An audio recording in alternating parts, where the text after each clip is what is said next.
Kung hindi mo pa na-experience tong virtual reality, eto na yung sign kasi 50 pesos na lang pala to ngayon. At grabe, mafe-feel mo pala talaga dito yung same feeling ng pagsakay sa roller coaster.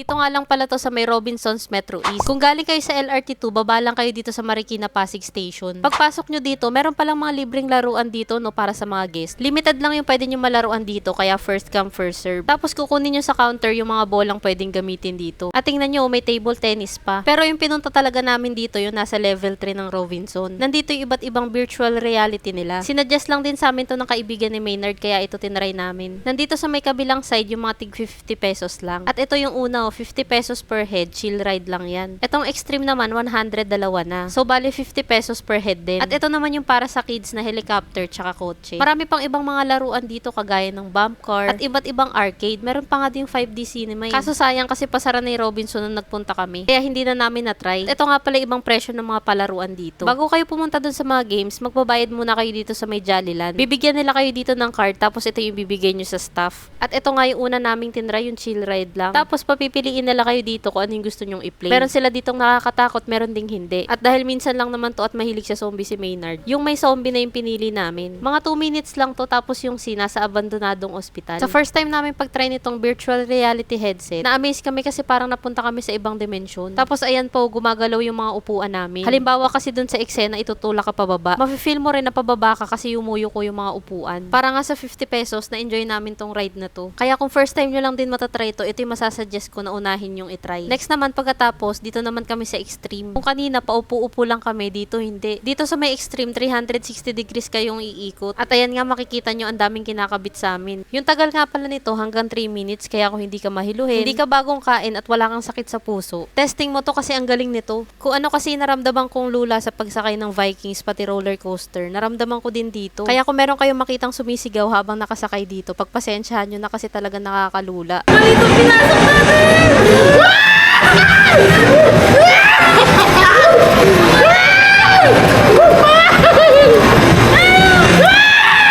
Kaya kung may kakilala kang gustong-gusto yung ganitong trip, naku, i-mention mo na sa comment section. At punta na rin kayo dito sa may Robinsons Metro East. Marami pa nga pala kami ni Maynard na i-share sa inyo ng mga sulit na pasyalan, kainan, at kapihan. Kaya para updated kayo sa mga mapupuntahan pa namin, huwag niyong kalimutang i-follow ang aming mga social media accounts. Yun lang, maraming salamat po sa panonood. Bye!